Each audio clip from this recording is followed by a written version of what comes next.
This Choircast podcast is brought to you by The Collective.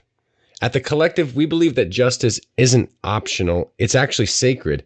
That's why we're building a growing library of progressive resources, connecting you with queer and Black-owned businesses, linking to books that challenge the status quo, and delivering content that empowers you to resist fascism with clarity and compassion. So join the movement. Support the mission. Visit The Collective, that's QUOLLECTIVE.com, The Collective, to learn more and get involved.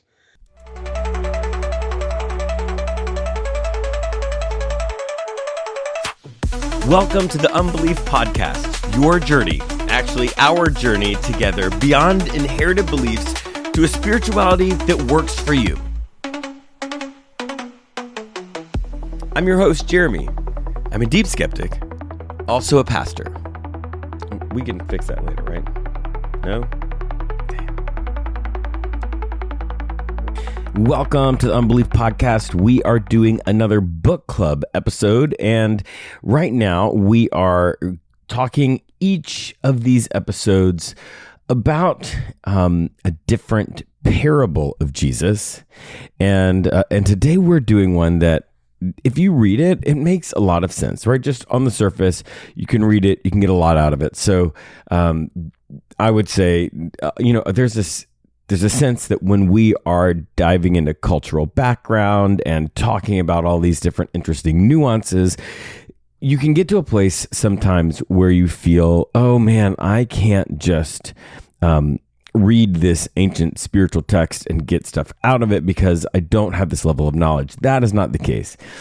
Almost all of these parables and passages are worth meditating on and listening to, because on the surface, whatever you can get off of the surface is still wonderful and beautiful. So I always want to sort of caution people when you start enjoying podcast episodes like this to not let these episodes get you to a place where you're like, oh man, I just can't do this by myself. So with that disclaimer, today we're looking at the great banquet, the parable of the great banquet, or the great dinner. It is brilliant, of course, and like I said, it makes sense just on the surface, but we're going to discover that, this is one of those passages that is full of fascinating cultural nuance that when you are able to sort of add that extra color, it gets even deeper. Now, since these are parables, they're little stories, little vignettes, I've been reading them in their entirety from the New Revised Standard Updated Edition at the beginning, just to get us where you don't have to do the reading ahead of time. So this is Luke chapter 14, verses 15 through 24. It says, one of the dinner guests, on hearing this, said to him, "Blessed is anyone who will eat bread in the kingdom of God." Then Jesus said, "Someone gave a great dinner and invited many. At the time for the dinner, he sent his slave to say those who had been invited, 'Come, for everything is ready now.' But they all alike began to make excuses. The first said to him, 'I've bought a piece of land and I must go out and see it. Please accept my regrets.' Another said, 'I have bought 5 yoke of oxen, and I'm going to try them out. Please accept my regrets.' Another said, 'I have just been married, and therefore I cannot come.' So the slave returned and reported this to his master. Then the owner of the house became angry and said to his slave, 'Go out at once to the streets and lanes of the town, and bring in the poor, the crippled, the blind, and the lame.' And the slave said, 'Sir, what you've ordered has been done, and there is still room.' Then the master said to the slave, 'Go out into the roads and the lanes and compel people to come in so that my house may be filled.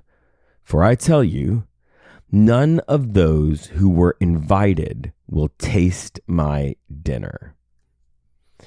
All right, that was Luke chapter 14, 15 through 24. So what's up with this parable? Okay, this one, so banquets in the ancient world, in the ancient Near Eastern world where Jesus is making this, telling this parable, we've talked about before, this is an honor and shame culture. So an honor and shame culture, the way you get ahead is by sort of having increasing honor. And when you are someone like this person, they are clearly wealthy and powerful. When you were able to give a great banquet, you were wealthy and powerful. What you did what was happening in there when you were inviting people, when people were coming to the banquet, is you were bestowing honor on people who were coming. So these would be people in your peer group, and some people just a little bit below you on the social status. But by the fact that you were able to give this banquet, you came to the exchange of honor at a higher level. And so each of the people who were there get a little bit more honor, a little bit higher, tick up the status pole in that village, in that region. So banquets, dinners, these are not just fun social events. These are in a more bureaucratic, more career driven culture, like in modern day United States of America. This is much closer to a corporate award ceremony or a time where bonuses are given out, right? Where people are recognized as more successful or sort of moving up the ladder in the company or the political organization or whatever it is. This is much more like that kind of a setting. So all of these people are receiving this increased status, this extra bit of honor in this town and in this region. So when people are invited to banquets in this part of the world, it's generally like this. It's a two-stage invitation. And when they are initially invited, they all say yes, because just being invited is an honor. And you want to increase your status, right? Because that's the way this culture does that. So when they were invited, they always said yes. And based on the number of people who were able to come, the person throwing the banquet would butcher an animal that was the right size to feed those people. And so the larger the number of people, the larger the animal would be. So it's basically the kind of meat was determined by the number of guests. And these generally weren't invitations that came months and months before, right? These would come days before, maybe a week or two before. But on the day of a banquet, right, all of this food is being prepared, and the whole village would smell the food, right? Everybody would know, oh, this is the day of the banquet. We are super excited. Like the town would be buzzing, and this would be the only thing going on in the town that day, right? Once somebody established a big banquet day or whatever, like this was it, and people didn't conflict because this kind of stuff didn't happen on the same day as like a wedding, which is important to note for the future, for the later in the story. So the day of the banquet comes, the cooking is happening, the whole village is smelling like really good meat. And what would happen is it wasn't that they would just show up at some appointed time. This two-stage invitation process was, the first invitation was like, I'm coming. You can basically expend money on me. I will be there unless I've like died. The second invitation comes when the food is ready, when the meat is finished being cooked. You would get the second invitation, which is what we see here, right? There's the first invitation, and then it says, at the time for the dinner, he sent his slave to say to those who had been invited, come, everything is ready now. And this is actually, there's a lot of stories about banquets and the way they worked in this part of the world. And this phrasing is actually a very traditional phrasing for the second part of the invitation. And the way it's actually, it's written, it's actually more like continue coming, right?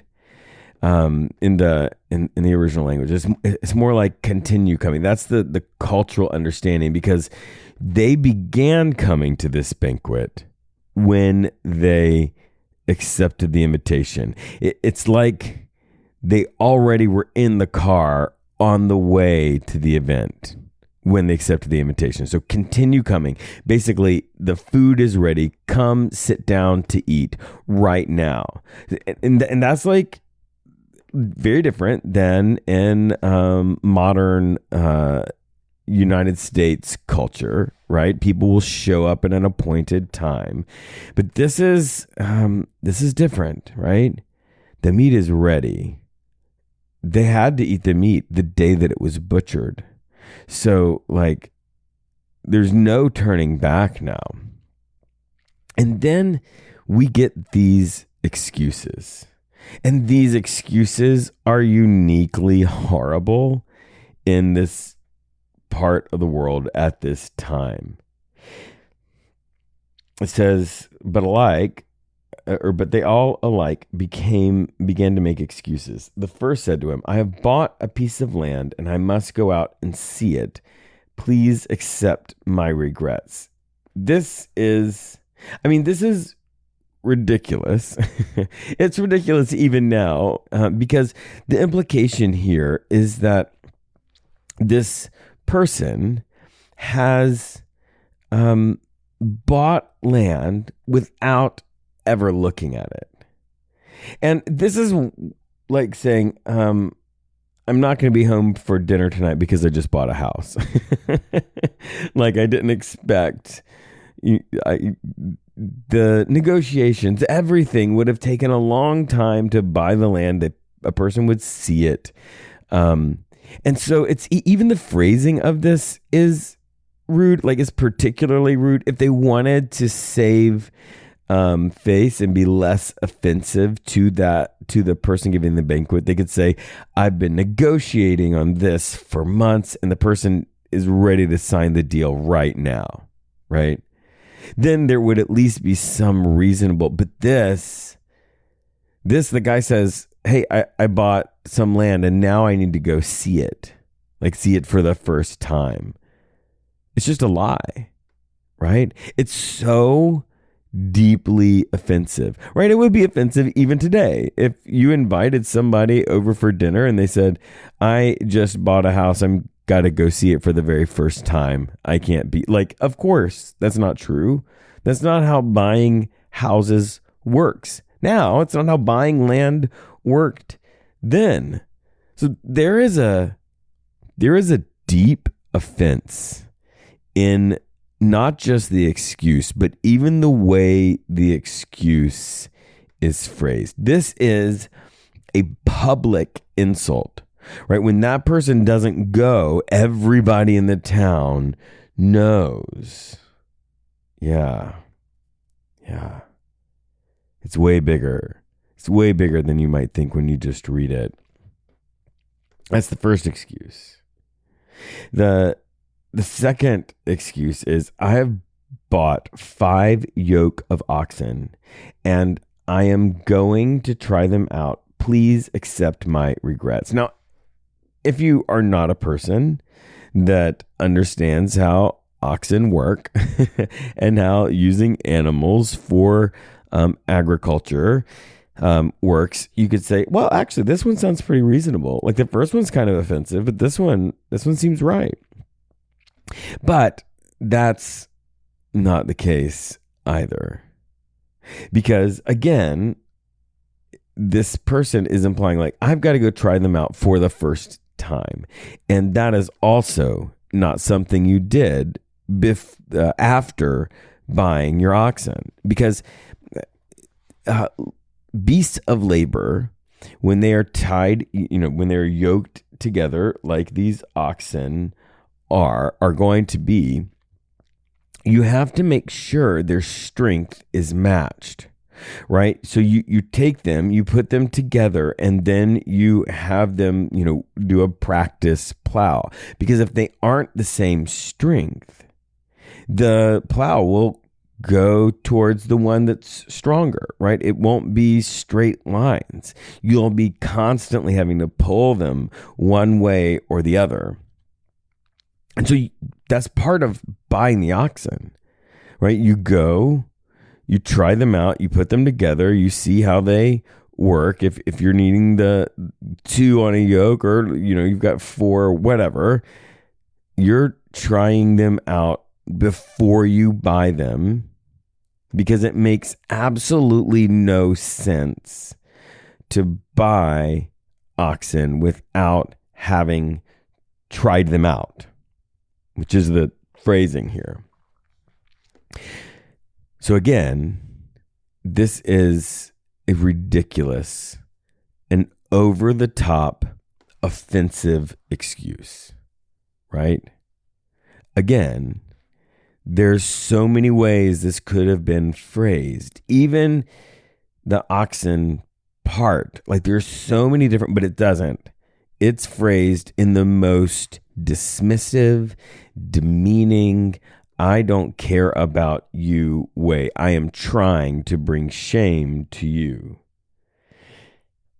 And so that's second excuse. Third excuse, another said, I have just been married and therefore cannot come. This is kind of a little scandalous in a way. Like it implies, like it implies that like, I'm sorry, I'm with my partner right now. And I'm just going to stay and do that instead of coming to this banquet. Now, you might say, well, maybe he's saying like just married that day, but that's not the way it works in the ancient world, right? They weren't married that day. They weren't married the day before that day, because these kinds of major events take an enormous amount of resources and attention and time from the community. And there's just not a lot of excess resources and time around. And so you can't have 2 big things on the same day or back to back. Okay. So this person has been married, right? And even though he says, I've just been married, it doesn't matter how just it was. It wasn't yesterday or today. And even still, you would go, because you would want the increased status, and you would not want to shame someone that powerful. Okay, so everybody, we're not sure. We get this sample, like it's a great banquet. So we're assuming it's a whole lot of people, and they all call out at the last minute. It says a slave returned and reported to his master. And then it says the owner of the house became angry, which is like not surprising. This is a reasonable response because there's an enormous amount of money on the line, like resources. There's all of this food. And then there's all of this sort of social capital that has been expended on this great banquet. And so there's a lot on the line. And these people are publicly shaming the owner of this house. And so when it says he's angry, there's this implied question. How is he going to respond? Which I think we know that. We know that feeling, right? When you get angry and there's the moment.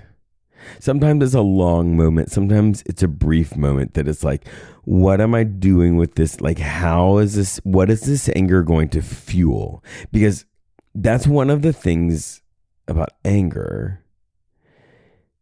Anger is an emotion that can help us. Like, it is like all emotions can be positive, can help us in one way or another. What anger does is it helps us sort of lower our barriers to taking action. If you are angry, you will do things that you don't normally do, right? And we've been there, right? Been angry, and it's like, okay, what? You may consciously think of it, or think, what am I gonna do, like, to this person? Like, what? How am I gonna? And sometimes it's subconscious, right? But we are in that moment of the story. What's he going to do with his anger? Because he is within his rights in that culture to start up relational war. They shamed him. He's going to, send them the bill. Right? He's going to go out and say this person and this person and this person, like, he could start a relational war. And likely that's what people are expecting, is some sort of really dramatic shaming in response, right? Shaming the people who didn't show. But there is shame that is had here, but it's not that kind. Because that kind of shaming, when someone does something to you and then you sort of like does something to hurt you and then you respond in kind and hurt them, it feels good, like, when you do it, but actually it doesn't solve anything. It doesn't make your pain go away. It just inflicts pain on them. So now you've doubled the pain. And that's what would happen, if he went back and shamed them. Like, he would be within his rights, but it actually wouldn't fix anything. Wouldn't fix his reputation, of course. It wouldn't make these people be nice to him or respectful to him. It wouldn't even put that much public pressure on them, most likely, because just the shaming of them would feel like, okay, he responded in kind. But what he does, it's fascinating. He goes out and brings in all of the people who would be expected to never be invited to a banquet. These are people that on this honor and shame culture, the like pecking order, they're at the bottom, right? He goes into the streets of this town, of his town, and brings in, it says, the poor, the crippled, the blind, and the lame. All these people that wouldn't be invited to a banquet. And yet, in the way this culture operated, that it was the responsibility of the people of that city to do their best to support those people, the people who were sick, the people who didn't have enough. Right in the Bible, for example, there's a provision for gleaning. Right, if you are planting a field and harvesting it, it says don't have your people pick all of the things, and if they drop them, to tell them not to pick it up, right? Because that's for the people who are poor and hungry. They can come behind those people and expect to have food, right? Even the corners of the property of the planting were supposed to not be harvested, so that there was food. And this is the sort of social safety net. But even though they were supposed to take care of those people were at the bottom, and they would never have been invited to this banquet. But now they find themselves in an interesting position where the muckety mucks, the powerful in their community, have rejected this guy, and now they're being brought in and seated at the table, at the big table, at the great banquet. And then after that happens, it says, and the slave said, "Sir, what you ordered has been done, and there is still room." Right? All this meat has been cooked. All of this food has been prepared. We need to consume all of this stuff. We can't put it in a doggy bag and put it in our refrigerator, right? Those don't exist yet. This has to be eaten now. So you've got to fill up all of the seats. He says, look, I got all those people, but there's still more seats left. It says, then the master said to the slave, go out into the roads and lanes and compel people to come in so that my house may be filled. And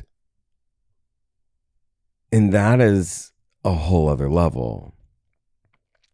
There's responsibility to your community, but this is leaving that community, the community that you are responsible to care for, the poor and all of that, and bringing outsiders in, right? People that have no business being like the poor and the lame, and all of those have no business at the banquet, of course, but at least they live in the city. These people don't even live there. And they're being invited to this great banquet. And what we see is that when this wealthy landowner gets angry here, what's he going to do with his anger? He's going to process his anger into grace. He's going to process his anger into justice.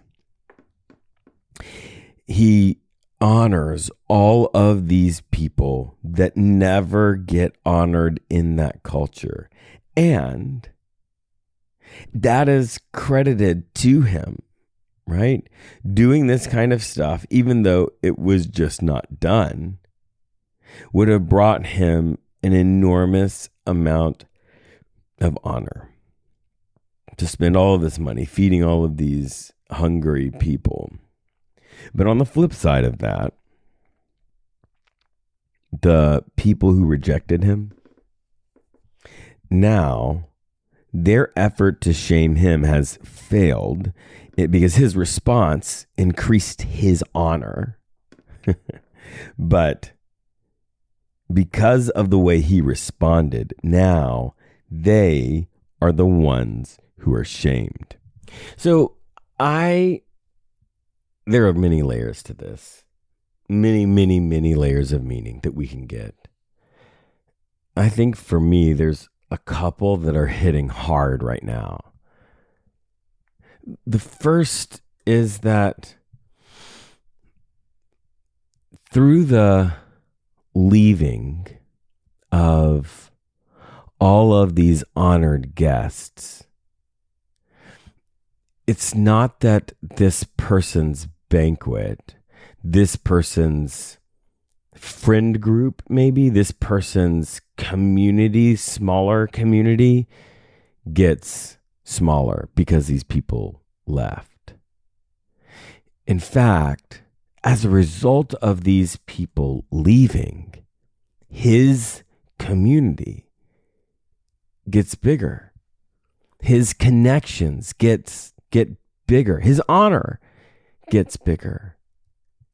And it makes me think of all of the religious people that interpret their sacred text, come up with these ridiculous ways of thinking, these ridiculous logical arguments that just are all about reducing, right? All about closing down and excluding people. Like I'm a practitioner of Christianity, and when I look at the sacred text for Christianity, the Bible, like if you start at the beginning, there is this progression, and there's these covenants, right? There's the covenant like with Abram, this one man, then this family, then this nation. And then by the time the Jesus story hits, Jesus is opening up the connection with God, the access with God to everybody, right? The early church makes it clear, like, oh, wow, this isn't just a movement within Judaism. This is bigger. And so there's this progression that goes from one to many, and it's this progression of opening the doors wider and wider for more and more people. And so, I don't know, this story makes me want to just sort of fight and say, no. I am rejecting the people who keep closing it down, right? Shutting it down, reducing the side, excluding people. I'm just going to reject the exclusion.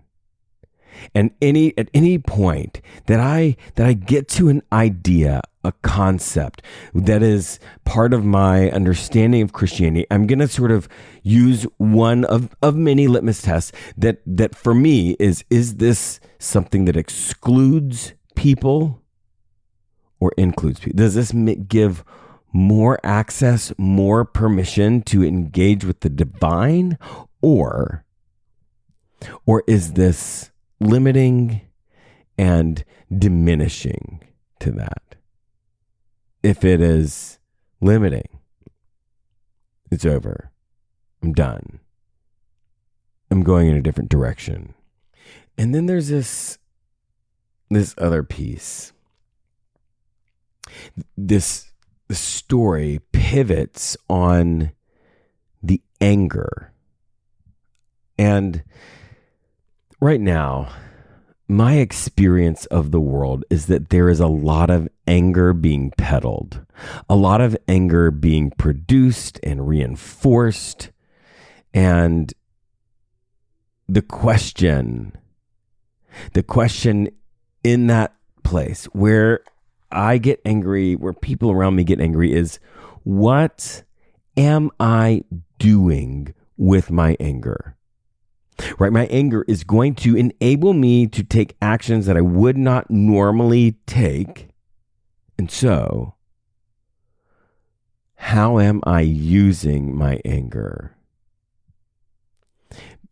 Because in this story, the anger is used on behalf of the poor and the blind and the lame, right? The anger is used there. The action that he takes is dramatic and would have caused gasps and, oh my gosh, can you believe what he is doing? Yeah, he takes risks that he wouldn't normally take socially because he's angry. And I'm wondering to myself, what am I doing with my anger? Right? Is my anger empowering me to take risks on behalf of the people who are victims of injustice? To stand up, to say things out loud that maybe I wouldn't normally say? To go to a rally, to protest, to take action in whatever way I have and under my control to take action. And I also sort of am convicted, using a religious word, to, like, sometimes when I look at how I respond, when I have the anger, like if I ask myself, well, why didn't you call somebody? Why didn't you do something? Like, I've got these excuses that sound just as ridiculous as, oh, I couldn't do it because I just bought a house and now I have to go look at it for the first time. Right? Yeah. I got to be aware of those excuses, because those excuses, man, those excuses stop things from getting better for real people. Yeah. So I guess that's really where I am. Like, this is what I need to work on. I don't know, maybe you do too. But boy, the great banquet, right? So much more there. And when I think about this idea of like opening up the divine to more and more people, it makes me think of our not church community. Because it's just like that. All kinds of different people that you wouldn't normally expect to be together, to talk, to learn from each other, and to do so in this like respectful, beautiful way. Man, it's like, it's not just like church. Like, we're talking about religious things, spiritual things. We're processing our own trauma. We're talking about politics and sharing memes. And we're there for each other when really hard stuff happens. Yeah, this is not church community, but it's not church in the way that nobody's telling people they're going to hell because they don't believe the right thing. No, it's like everybody's trying to open up the access to the divine, however they discover that and experience that.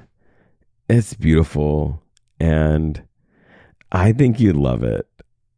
So the way you get involved, you go to patreon.com/skepticpastor. That's patreon.com/skepticpastor. It's $3 a month, because it's a religious community that's not going to ask you to give a percentage of your income. Just pay for what you get. If it works, great. If it doesn't, just stop paying. $3 a month. It's not church. You should really check it out. And wherever you're listening to this, give us 5 stars, 4 stars, whatever, all the stars, and write something, because that really, really helps. That's it. That's the podcast. Shout out to the Choir Network, to Patheos, to Matthew and Keith, who make everything happen. Now, get out of here. Go do something to make the world a better place. Okay? We'll see you next time.